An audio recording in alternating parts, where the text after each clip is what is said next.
That's right, people. Let's go Mets. Welcome to another edition of Don't Shoot the Messenger podcast. I'm your boy, Professional Sutton, the world's greatest amateur. And I'm your boy, Chris G. Yes, that intro was introduced by your boy, Chris G. He is a Mets fan. He had wanted to get that in. Oh, baby, man. It is time. It is time, man. I'm so pumped about the Mets winning last night. Shout out to Daniel Murphy coming through in the clutch with the big home run.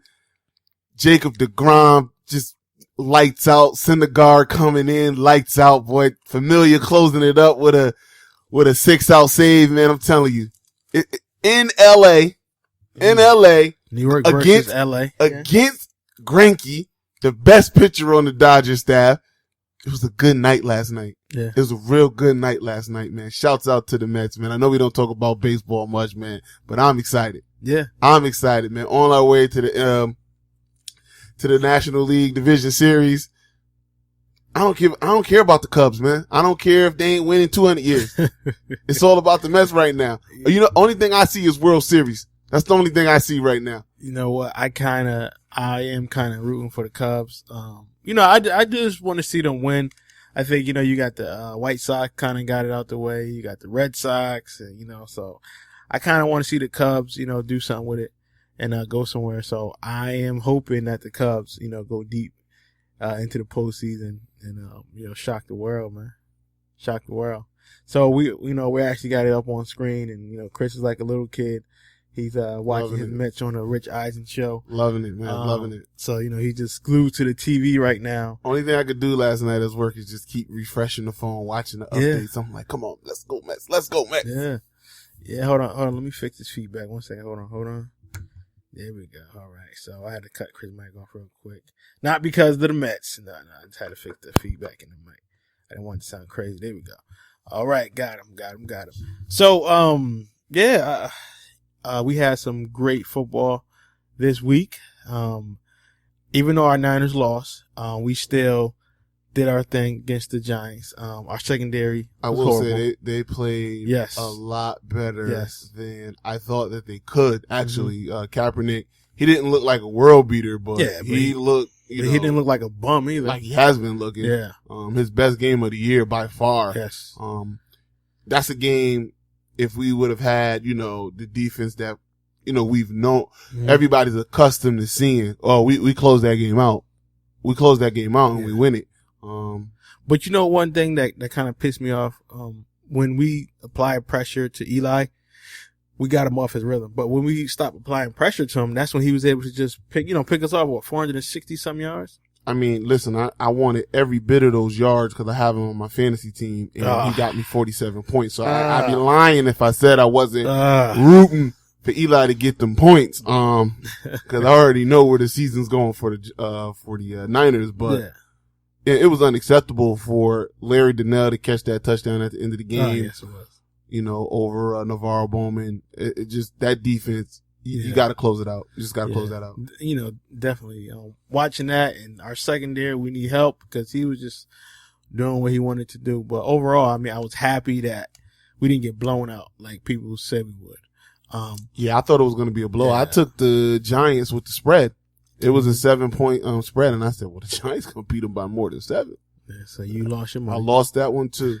I lost Atlanta and the Saints last night. Saints came out there looking like world beaters after getting raped by the Eagles. But you got to remember, Saints play this midseason ball. Like, they are another team who play like midseason stride. That's when they start to, pick it up.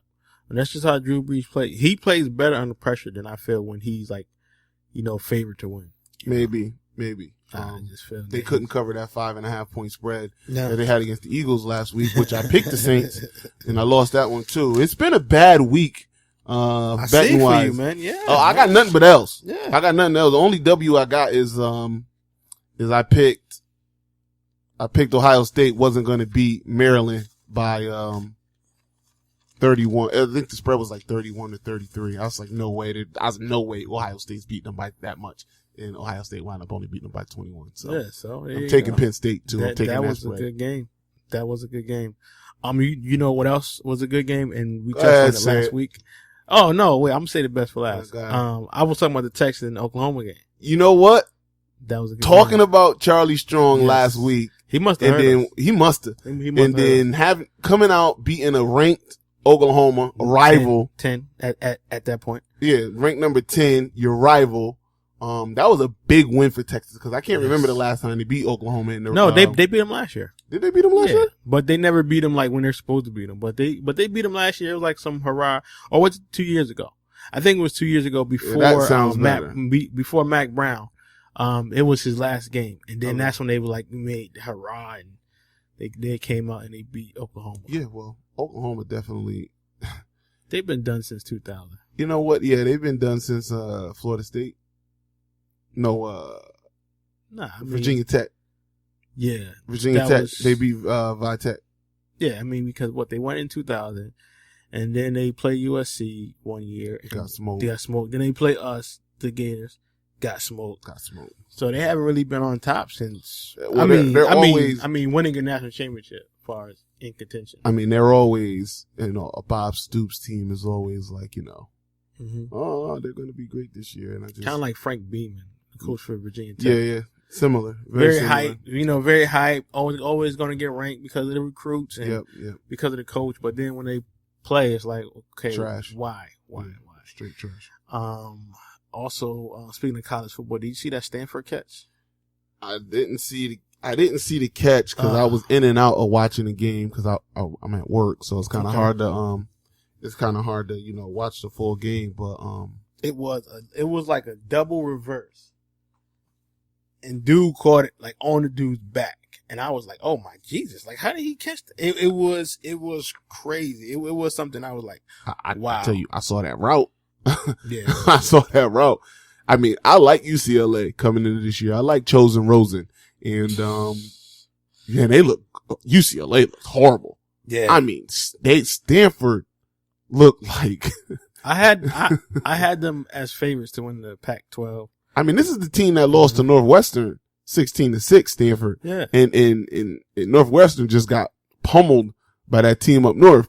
So I mean. Yeah, that was crazy.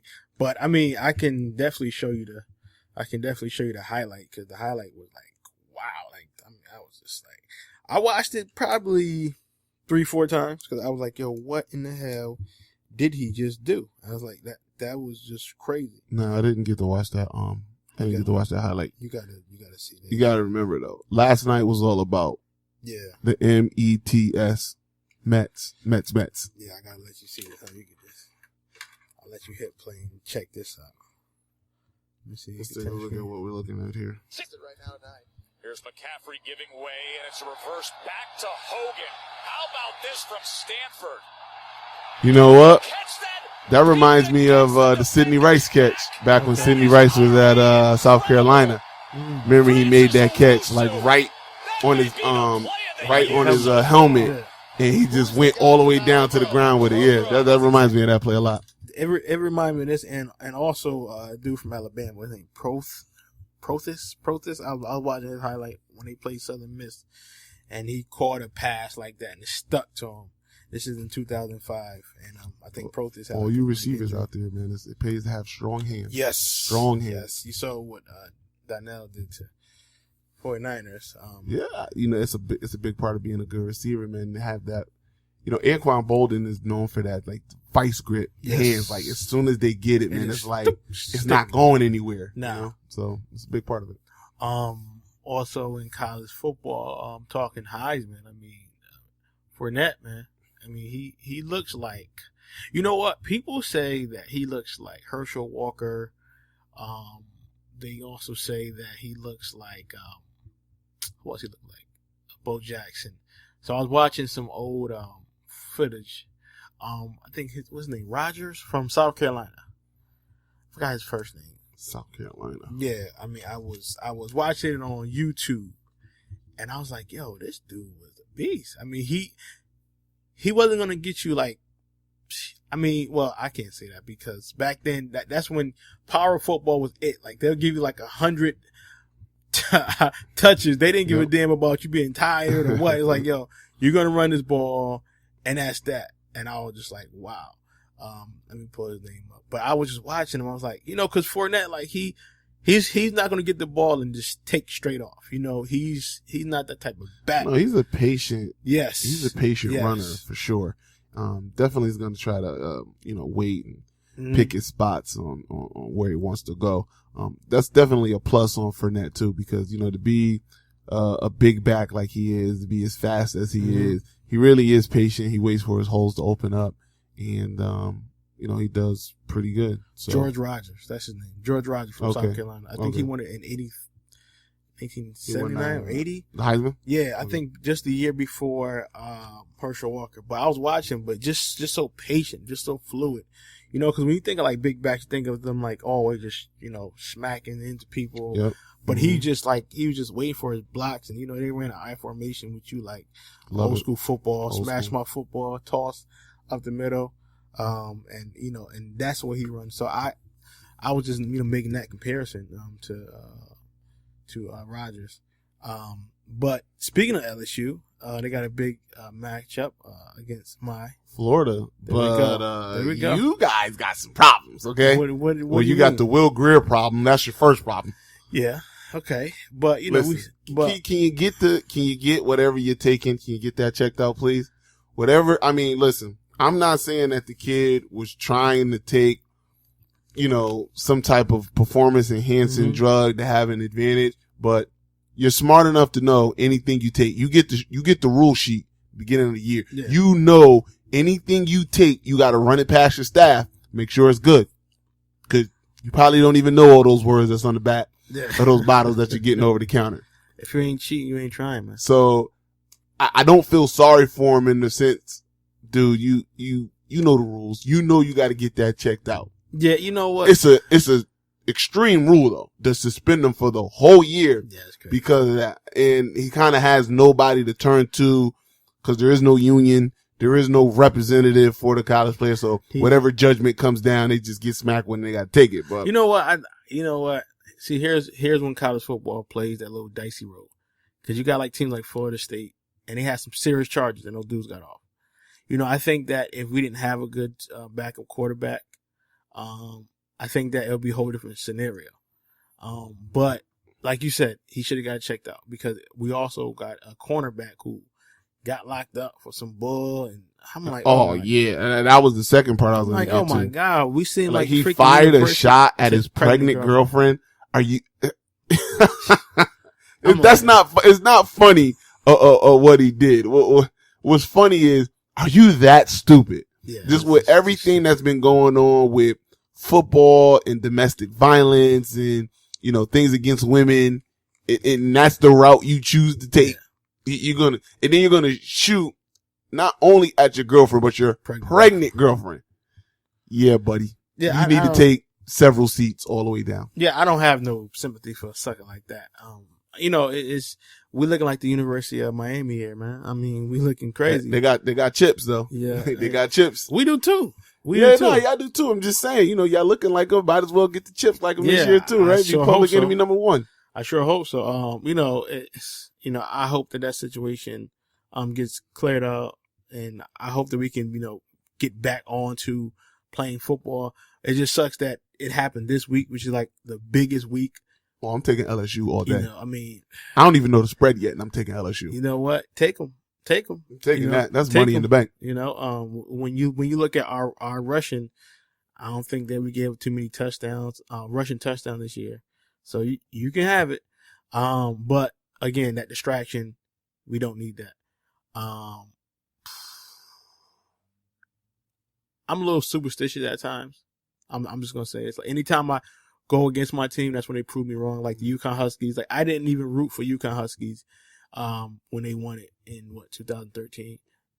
I know it was 2014, 13 season. It was last year. Yeah, they won it last year. I didn't even root for them going through. I was like, yo, they're gonna lose. But they end up winning. So I had to root against them. It was, a little black magic, whatever, stupid. I know, but it just something that I do. So Florida, I haven't been really rocking with them. Of course I want them to win, but it's like, with the distractions, I'm kind of, giving it to LSU. I think that, Fournette, he's at his peak right now. And to go up against him right now is going to be tough. It's going to be a close game, man. It's going to be real close. I mean, Florida's defense is really good though. I mean, they're no slouches, and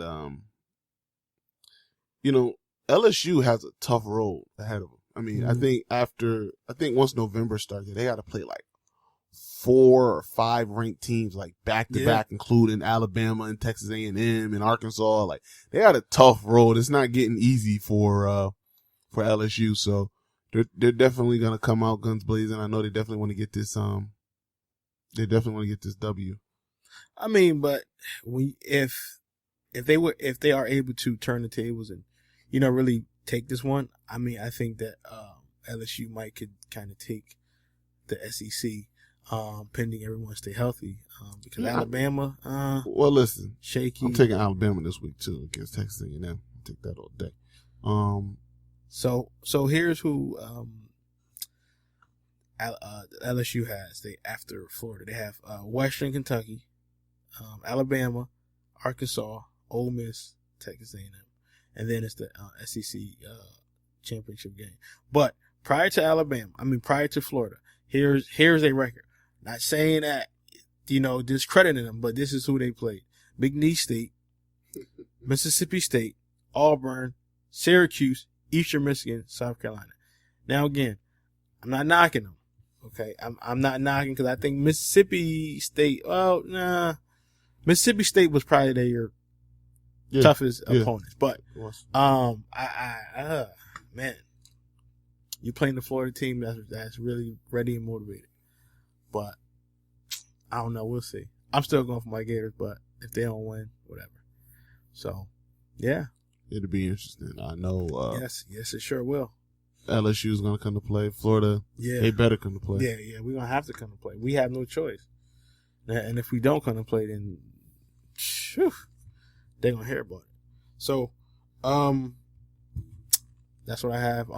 Also for other contentions in Heisman, who else do you see that's kind of like making some noise out there? Well, there's this guy. This good guy up at Ohio State. There we go. Name is Zeke Elliott. Mm-hmm. That's my go-getter right now. And I'll tell you why he's my go-getter. Because he's done it against a higher level of competition than Fournette has at this point. Granted, Fournette has been tearing it up. Yeah. And I would put Fournette and I would put Zeke into the unfortunate events that happened with Nick Chubb. I would have put Nick Chubb in the running for that too. Yeah, I don't know, man. It seems like it's Georgia running backs, man. It's like it's like a curse or something out there, man. Well, it's something they said they don't know if he'll even ever play again. He tore his knee up so bad. Hey, ACL, MCL, PCL, his whole knee is. They said it's one of those type of injuries that they don't know if he can come back from. That'd be a miracle. But wasn't we just talking about this? It's like, how are these guys tearing the ACL, MCL like up so bad? Like, we're looking at somebody like he right in my head. Oh my God, Jamal Charles, and it's like non-contact. Yeah. Like what in the hell are these guys doing or not doing that they're tearing their ACLs that bad? I mean, we're seeing like within the past 5 years, we're seeing like record-breaking tears that we've never seen before. You make a good point, and it's a point that we brought up before. When we were younger, we just didn't see this many. Nah. And it's just like every ACL. Ooh, look at his knee. Yes. I think he got his ACL. Like that's the first thing you think of now. I go back in the day, you never thought of that. It's like, man, he just hurt his knee. He'll be back in a couple weeks, and he was back in a couple weeks. It was like really a sore knee. Like now it just feels like the ACL. It's like an epidemic almost, and it's like non-contact. Not even like dude getting hit. I'm talking about dude get juiced and like Jamal Charles just made a little stop step, a little stop step to get back to the hole, and boom, down, out for the season, killing fantasy owners all across the world. So, do you think it's because the guys are bigger and faster, or I can't say that. It's got to be how bigger, faster, how they train. Look, the game is faster, more violent, it's harder. It is than it used to be. But you see people tearing their ACLs juking, like not even getting. I know. I'm just saying you got to train. You got to train a certain way now to just be in the NFL on a consistent basis, and I think it it has to do with the training and how they prepare. And I'm not saying that they're doing anything wrong, but I just think they just put so much, wear and tear and stress on their body trying to get their body at, peak performance that they blowing their pistons. You know what I mean? Yeah. You trying to soup your car up so much that, when you stop at a stop sign, you blowing the transmission. You know what I mean? Yeah. So it's got to be something along that line because, ACLs and all of these injuries, they just didn't happen like that. Nah. It just didn't.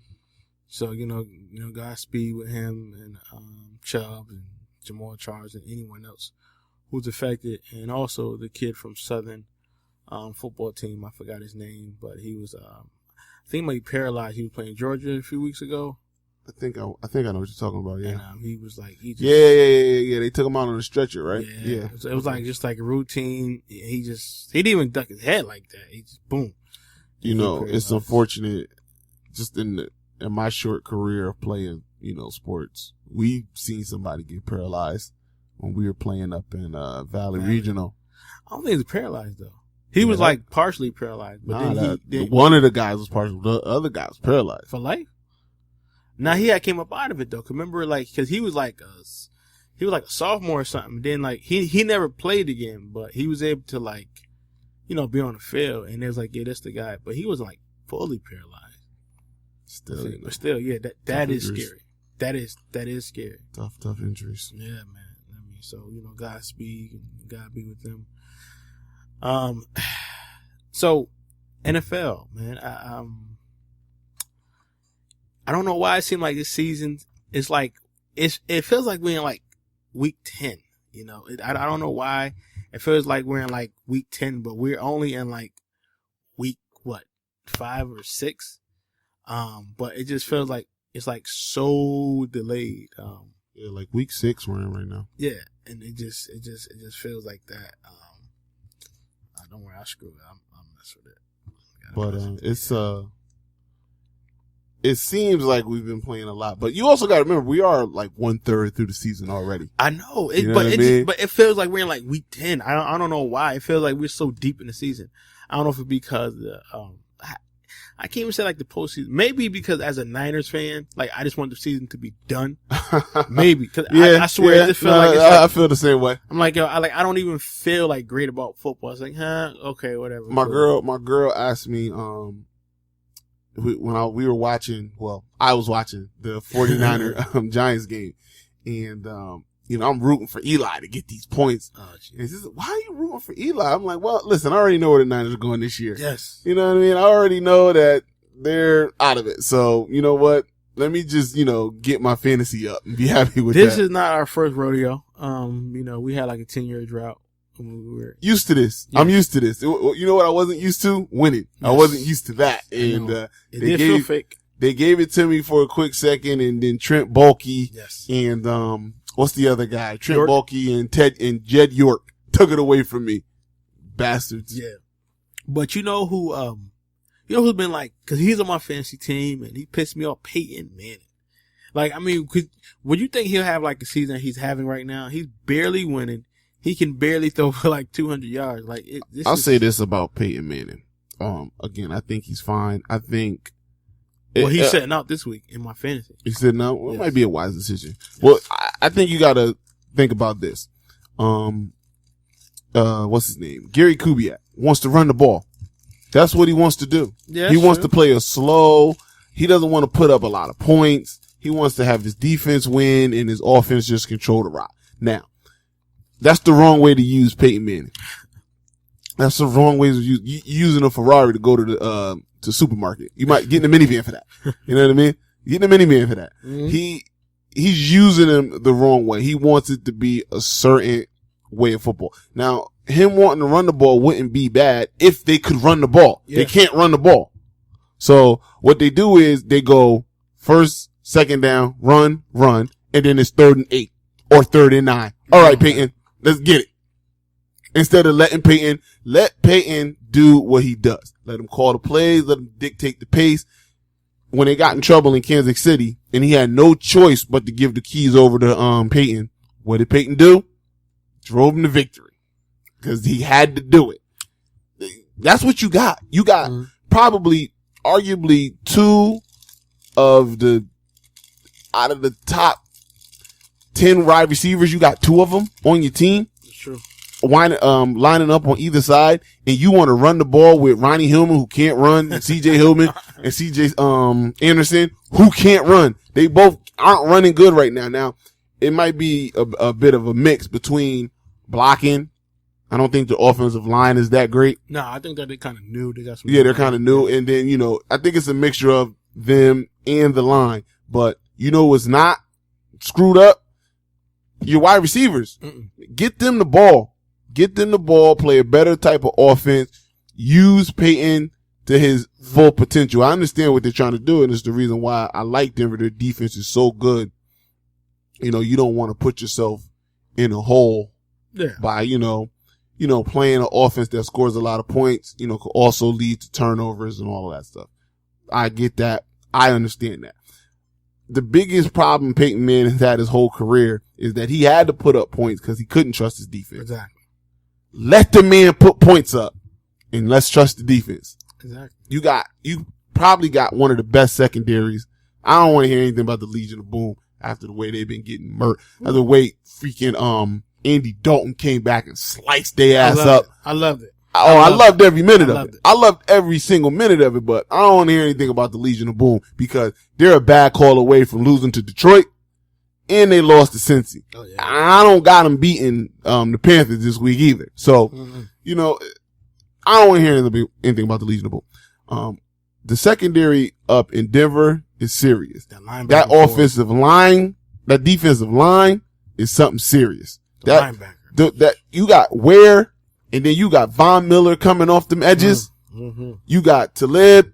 You still got Chris Harris Jr. You got Roby. I mean, let me tell you something. That defense. And you still got one of the most underrated linebackers. Was it Trevathan or Trevathan? Trevathan. He kind of looks like a dyke, but he, he's very underrated, and I don't think he gets the respect that he deserves. I think that when you have defense like that, defense wins championships, and No doubt. The only thing, and with a quarterback like Peyton, that's all you need. That's all you need. And I don't know, man. Fantasy wise, I stayed away from Peyton this year because of that. Yeah. I stayed away because I don't like Gary Kubiak. I don't like him as a coach. I don't know how he still has a job. I really don't. I don't know how he's done to leave for this long. The job he did out in Texas was horrible. Horrible. Oh, he just mentored him, man. Horrible. Oh my God. There's a reason he had to leave in the middle of the night. Gary Kubiak was just, I never liked him down there, but he had Arian Foster and a good line. So, he got some W. And he had Andre Johnson. So, But dog, why weren't they deeper in the playoffs? they had to go against Indy. Okay, dog, but still. And they had to go against the Ravens. But you still can produce something better than that, though. Come on now. Listen, I would have much rather have, John Fox still in Denver than, you're talking about a guy who went to, he had three seasons with Denver, right? Mm-hmm. 3 or 4. He might have been there before Peyton, but the 3 seasons he got with, Peyton, they all were 12+ win seasons. Exactly. They went to the Super Bowl in one of them. They were in the playoffs, the second round of the playoffs, even though it was the first round for them, but they were in the second round of the playoffs every year. And you bring in Gary Kubiak as he's going to be the fixer. But because him and John Elway. That's why. Fuck him and John Elway. Listen, man, he's not a good coach. He's just not. I don't like him. I don't like what he stands for. I don't like the type of offense he runs. He doesn't make smart decisions. You don't believe me? Go look at the Houston Texans when he was there. But there was if they would have got Dan Quinn, I would have liked that better. Atlanta's coach, who I think is doing a fantastic job, other than that debacle that they had against the real Saints last night. There was other coaches out there. There was Todd Bowles. Mm-hmm. There was, that's all I can think of right now. But there were better people to go after than, Gary Kubiak. But that was an inside job. That's what the GM and, president want. So that's what he gets, and that's his boy. So Of course you're going to pick his boy. Because like you said, they could have picked anybody. They could have picked anybody, and they could have ran that. I mean, we could have ran that damn team. Yeah. Let me tell you something. I know I could have did a better job to get Cooper. But when that's your boy, and and you have an ego, that's what happens. So don't be surprised if he barely gets to the playoffs, man. Listen, I mean, that defense and Peyton Manning will get him further than he needs to be. And he'll get credit for it, unfortunately. Yeah, he'll get, but Gary Kubiak is definitely not the guy. Nah. He's not the guy. But one team who I'm like surprised. I mean, and you might disagree with me, but I mean they look horrible. They look like how they should be looking. If some would say that's the Lions, man. How do you have one of the best receivers? I don't know if he's the best receiver anymore. I said one. I mean one of them. I don't know. I don't know if he is. You know what? Calvin has not shown me anything in the past 2 years to make me say, dog, when you get triple cover, man, I'm sure you're not going to be looking like you are. You know what I mean? I don't think he's getting triple covered. I mean, not anymore. But listen, not anymore. He needs to be in a system where you have a good quarterback. You know what I mean? I could blame some of it on Matt Stafford for sure. He's trying, dog. I could blame some of it on him. But when's the last time Calvin had a 100-yard game? When's the last time he had a touchdown? When's the last time the quarterback could get it to him so he can actually catch the ball? I mean, you could blame it on. You could put a good chunk of it on Matt Stafford, and I really won't fight you on it that much. But there's definitely been some lost steps in Calvin Johnson. I got a question. Definitely, bro. I got a question. You put him on that Falcons team, what would you see? Calvin Johnson? Mm-hmm. You know what? I don't really know, man. I don't know where he's at right now. Listen, dog. You put him on a better team with a better quarterback who has the better arm and a little more accurate. Check this out. You put him on the Arizona Cardinals team. Maybe if he got the work ethic. Oh, what you talking about? So you trying to say that he don't have the work ethic? I'm not saying that. I don't know. I know what Larry Fitzgerald has. Larry Fitzgerald has, even though he was having down years, just because he didn't have a quarterback that gave him the ball. Exactly. But his work ethic was still there. Calvin Johnson. I see Calvin jogging. I see Calvin when he gets when he runs his routes. When he gets open, he catches the ball. He's consistent. You won't ever see him drop a pass, okay? Now, if you talk about him jogging and stuff like that, I mean, come on. Granted, you play receiver. You know every play you ain't gonna run 110% because you got to block. But you put him with a better quarterback, you got a different result, man. Maybe you got a different result. Maybe he's still in the top 5 in receivers. I don't think so. He's still top 5. I would pick. Name 3 receivers that you would pick over him right now.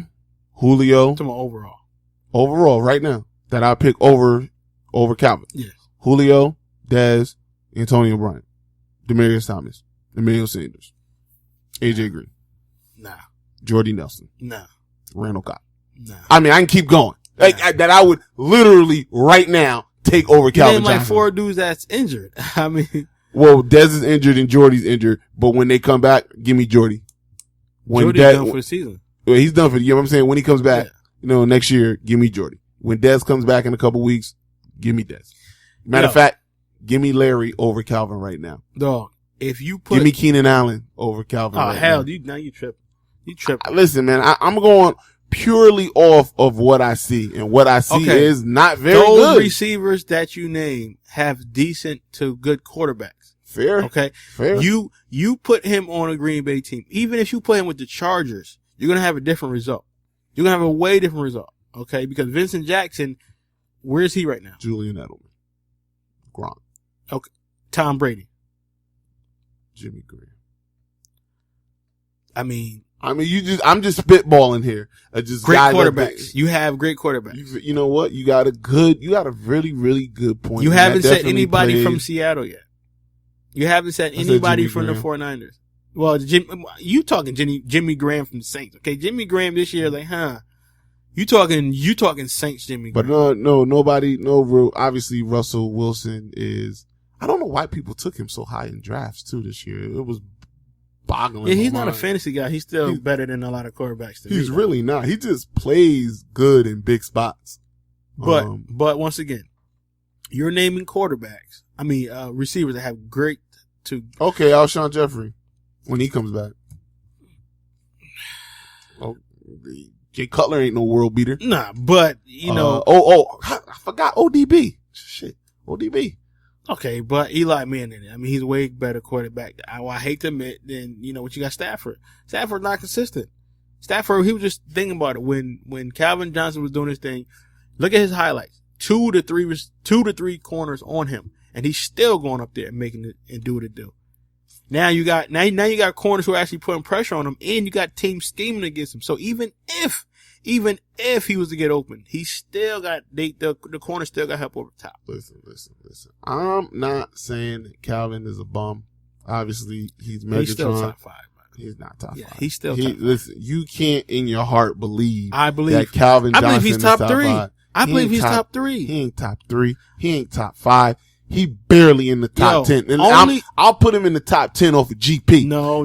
That's the only reason I'll put him in the top 10. Only 2 quarterbacks I would take over him right now is Julio and Larry Fitzgerald. That's it.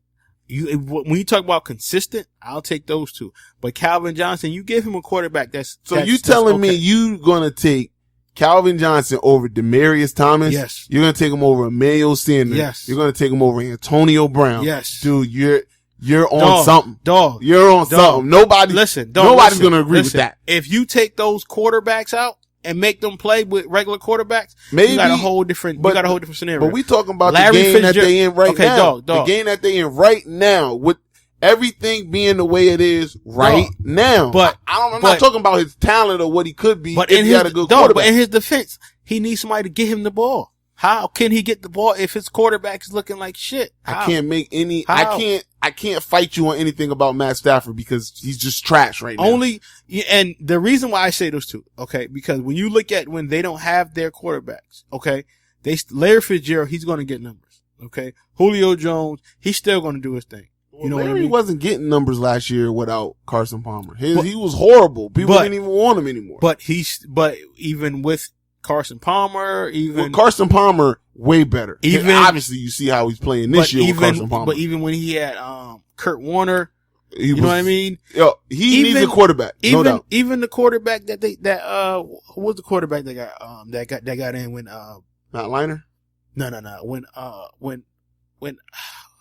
When he went down, who was the second string quarterback? But then he got hurt. Ryan Lindley? No. Shoot. It'll come to me. But when the second string quarterback came in, he was doing his thing. He's Mr. Consistent. Megatron is not consistent. Yes, he is. It's not. Some of that might not be, I'm not saying that it's all his fault. Obviously, quarterback play has something to do with it. I'm not going to refute that. But what I am saying is it's about what's going on right now. And right now, he is not up to par. He's not up to snuff. You know who's up to par? Julio, AJ, Demaryius, Antonio Brown, Emmanuel Sanders, Des Bryant, when he comes back. Like, those are the guys who are up to par. Shit, Brandon Marshall playing better than, Brandon Marshall right now. You want to talk about, I know we're not putting Ryan Fitzpatrick in this great quarterback category. No. We can compare the numbers. Brandon Marshall numbers are way better than Calvin Johnson's numbers right now. I still take him. And like I said, it's still early in the season. I'll still take him. I'll still take him over a lot of other receivers because he's going to do his thing. But I think within the next year or so, he needs to get the hell out of Detroit. Maybe he needs to get the hell out of Detroit. Maybe he gets somewhere else, new spot. He can reclaim Megatron to me. But to me, he just, like I said, he just trying. Yeah, he's just trying. Chappelle show try. He's just trying. For the city. But you know what? Like I said, he needs to get the hell out of there before he get hurt. Before you get Matthew Stafford. He's always been a mediocre quarterback. Even when he was at Georgia, he always been a mediocre quarterback. I think mediocre is a bit much, but okay. You don't think? I think there was times where Matt Stafford was a quality quarterback, very quality quarterback. What year? Well, last year, I thought he played really good last year when they went to the playoffs and got robbed by the Cowboys. Yeah. And there was his first year. That's it. Not the year before that. The year before that, they sucked too. The first year where they had the coach I was about to get in a fight with with our coach. What are you talking about? I can't remember this guy's name, man. What was his name? I know you're talking about. But they were good that year too. And listen, Matt Stafford's gonna put up his number. He's a gunslinging quarterback, and right now he's on the bad end of that. He's been on the bad end of that. But But with that being said, it ain't just him. The Lions team is just not good. The defense can't protect them as much as they have been because the defense is just not as good. The offensive line is not that great. Mm-hmm. Listen, some people like Golden Tate. I'm not that big of a fan of him. I don't think he really has I don't think Calvin has a lot of help as far as people to pull some attention away from him. With all that being said, he got the name Megatron. He built that on double coverage, triple coverage. You can't stop him. Okay, dog. You can't stop. You just gotta put the ball in the air. And he's gonna do that. Not that guy no more. But listen, those receivers that you named, most of them are on the same team. Most of them have a quarterback that's going to know, okay, let me look him away so I can get him the ball. They have a guy that they can go to. Okay. When you look at, you got Roddy White, what's the other dude, that he got? He's right. Leonard Hankerson? Yeah. You got him, Jordy Nelson, he got Randall Cobb, James Jones. Des Bryant, he got Mohamed Sanu and, what's his name? Marvin Jones. Exactly. So they have someone to complement them. So, it's an open show. But when you got Megatron and he doesn't have anybody. Golden Tate. I mean, come on now. He's more of a freaking punt, specialist. Listen, Golden Tate had a good year last year. I'm just not a big fan. Yeah, I'm not saying he's horrible, but he shined. Even last year, Seattle. What did he really do? He was hurt most of the time, and he didn't really. Then last year was a good year. Last year was a good year for the team. Last year was a good year for Matt Stafford, and he still, he wasn't better than Julio. He was better than Green because Green didn't really play, but he wasn't better than Dez. He wasn't better than Demarius and Emmanuel last year. I still think that he got more. I mean, like I said, I don't take none away from Dez. Excuse me. Dez is the man child, but I'm still stuck on him until I'm gonna give him like another year or two, but he got to get the hell out of there. I mean, it probably will be in his benefit to get out of Detroit because Detroit is a dumpster fire at the moment. And I thought the whole city too. The whole city too. I've been to the D, my family in the D, so I can't be like my sisters live out there. Sorry to hear that. Me too. Shouts out to them, man. But look, man, it's yeah, you don't even have nothing to say. He need to get the hell out of there. He do, but with all that being said, I still don't think he a top 5 guy. And I, like I said, if I'm putting him in the top 10, it's only out of the past. It's not current. I wouldn't be putting him in the top 10 for what he's doing right now would not be current. No. And to me, that's the only thing that matters. But everybody has their, slouch years. But he's having an okay, This is not okay year he's having. Okay, cause I'll pull his stats up. It's garbage year. But that's just 1 year though. I mean, that's just 1 year. But it's still a lot of football left to play. There is. He can turn it around. He's more than talented enough to turn it around. I hope he's more than, cause I'm going to save this audio. I'm gonna save the audio. Send it to him if you want. I'm gonna save the audio because maybe this is what he needs. But I would love to see him in a different offense where he has people that can actually compliment him and go from there. I mean, just looking at his game so far. First game against San Diego, 2 catches, 39 yards, no touchdown. Second game, 10 receptions, 83 yards and a touchdown. Next game, 8 receptions, 77 yards, no touchdowns. Next game, 7, 56, no touchdowns. Next game, 5, 67, no touchdowns. Nothing about that is jumping off. You got a horrible team. But hold on. But I just want to give you, just a little, to me, the top guy in the league right now, Julio. 9, $141, 2 touchdowns. 13, 135. 12, 164. How many losses does your team have? 1 loss. Exactly. My point. And look, I'm just saying, where are his games like that? Where are they at? I don't see him. Like I said, Calvin Johnson, he's hasn't really been hurt. He's been doing his thing. he having a little down slope at this point, but he still can make it up. So that's still my boy.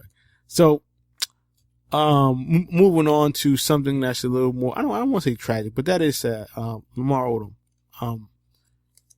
Watching the whole thing unfold, watching how everybody has their opinion. I listened to what Master P said. Partial. A little bit of a low blow.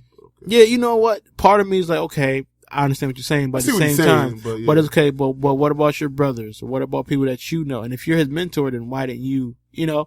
But it's always two sides to the story. Actually, three sides to the story.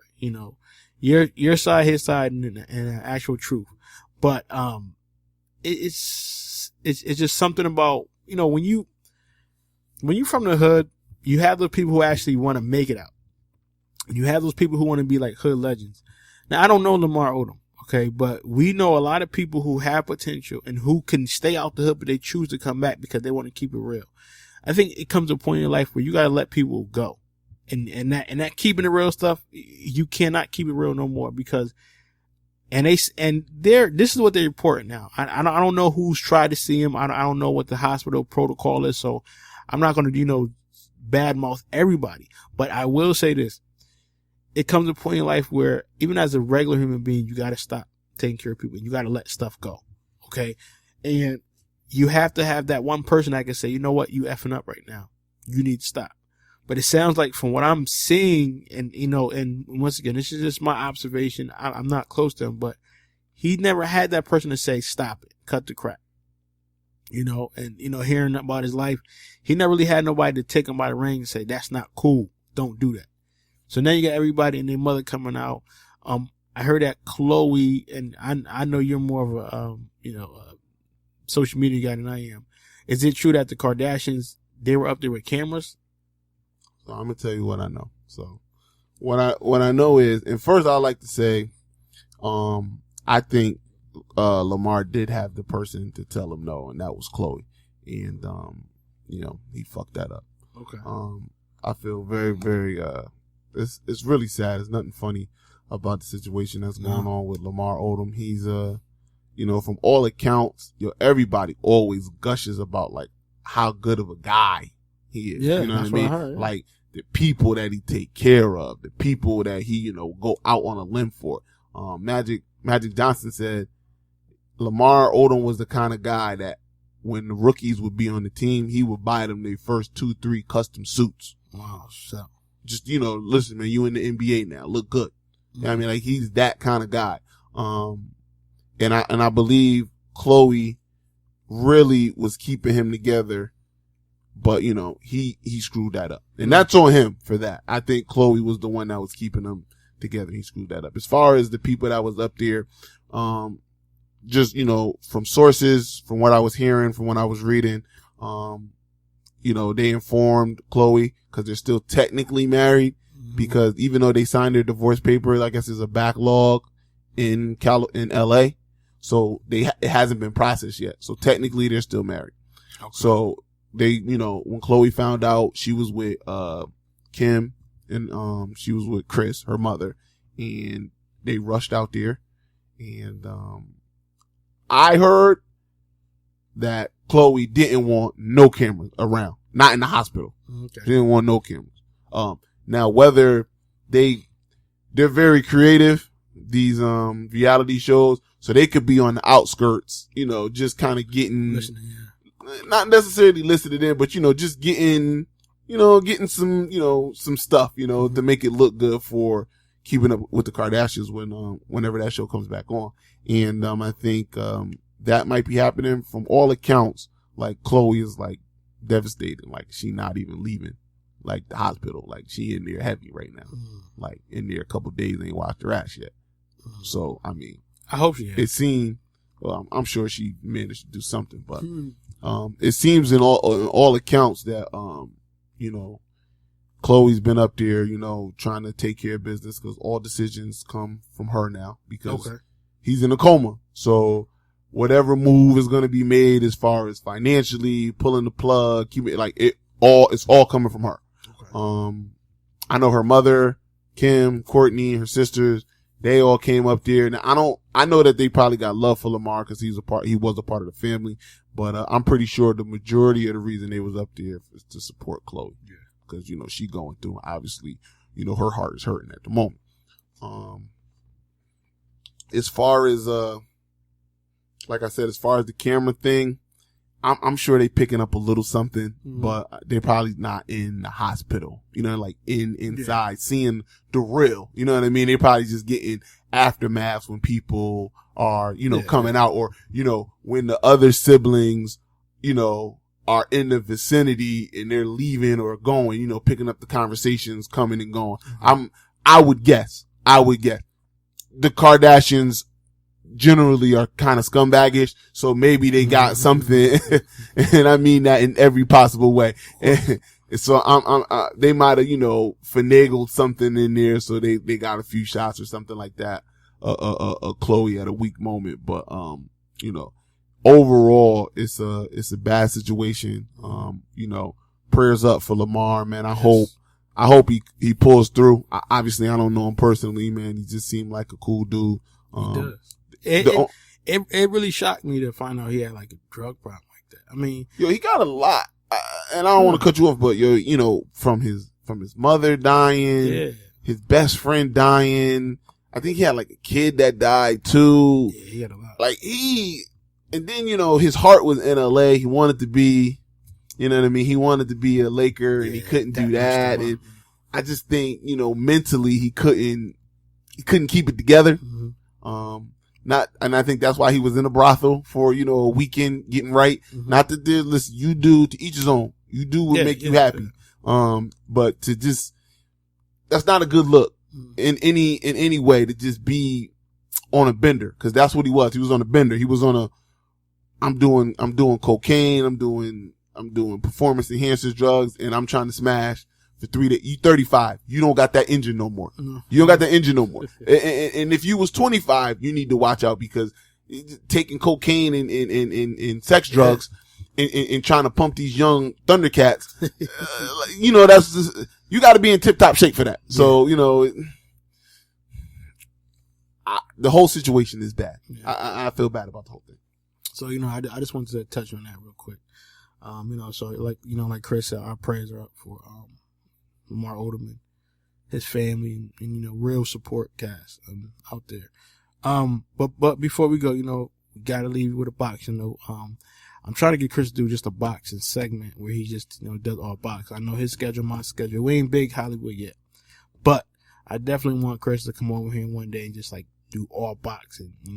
Just to fill us up with all boxing. I think one of these weekends we might be able to pull it off where I could, kind of get some stuff together, and we can, do like a quick rundown of the tops and, people at the top of their divisions and the champs and matchups that are coming up and matchups that we want to see. And because there's a lot on the horizon. I think I said it in some previous podcasts that, October, November, big month for boxing.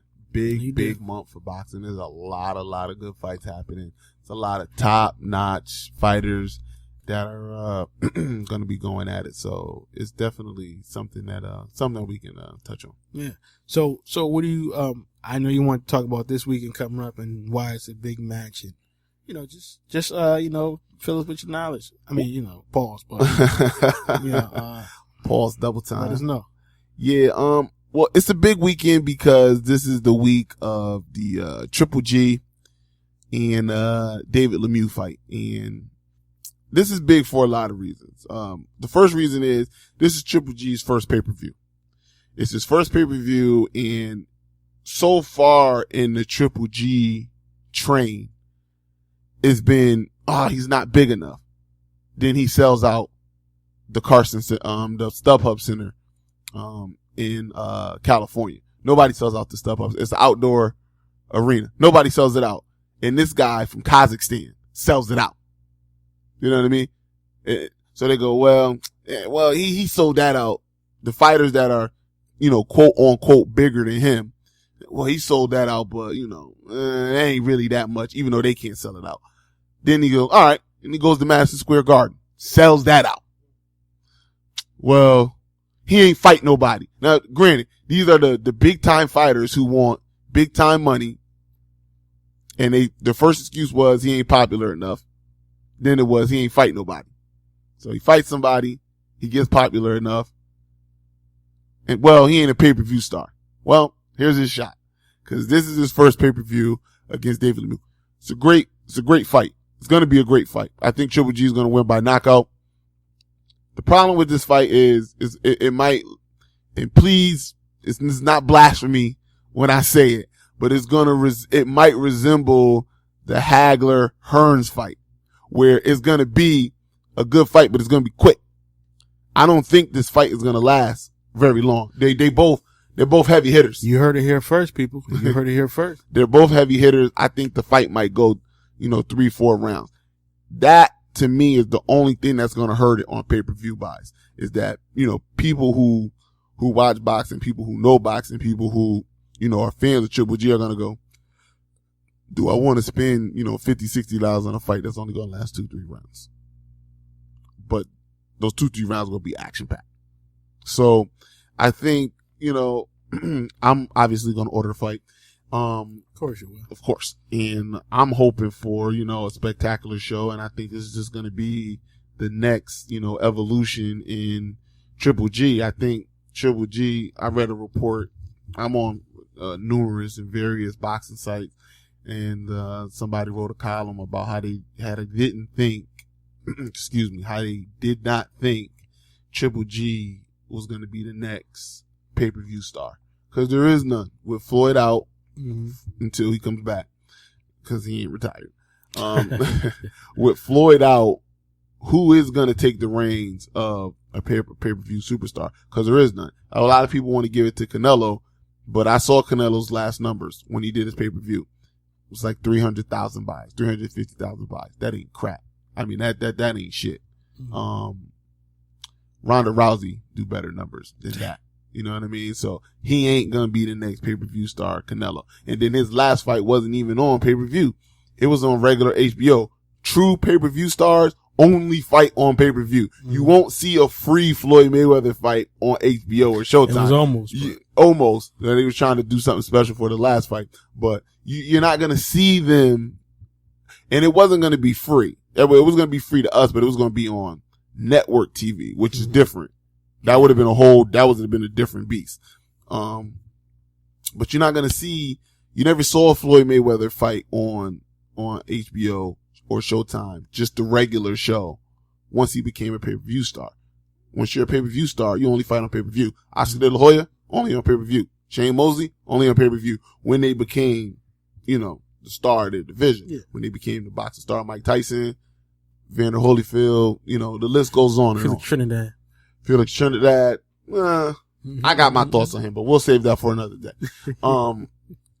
So, when you reach the, the Adrian mountain. Broner. Now, you know, I had to throw it in there. He fought 2 weeks ago. He fought 2 weeks ago. He fought a guy who couldn't hit worth a damn, but could take a good lick. And he won another belt. Who? Cool number one? Cool number one. He won another belt. It's unfortunate. But he's escaped again with a victory. Wow! And got another $1 million payday for being just the biggest joke and mockery in boxing. Again, I digress and I get off on my subject. It's a big fight, and I can't wait. I think people definitely need to tune in and go see this Triple G fight. I think it'll be well worth the while, and I think this could be the beginnings or the making of Triple G becoming a box office superstar. He becomes a box office superstar. You can't run no more Peter Quillen.